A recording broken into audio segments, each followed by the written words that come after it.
Welcome back to Uprising. I'm Sonali Kohatkar. On December 15, 1791, Congress passed the 10 amendments to the U.S. Constitution that became the Bill of Rights. The first on that list enshrines a basic tenet of freedom, loosely interpreted the freedom of speech.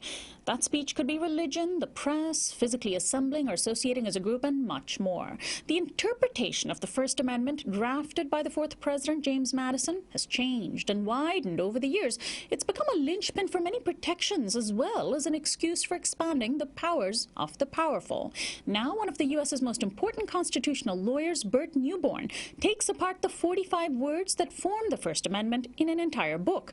His book is called Madison's Music on Reading the First Amendment. Burt Neuborne is the Inez Milholland Professor of Civil Liberties and the founding legal director of the Brennan Center for Justice at New York University's Law School. He's also a contributor to The Nation, and he now joins me. Welcome to Uprising, Burt.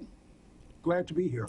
Thanks so much for joining us. You know, your book is about the First Amendment and the surrounding issues, but it's entitled Madison's Music, not Madison's writings. Why is it music? Why do you refer to Madison as a great political poet?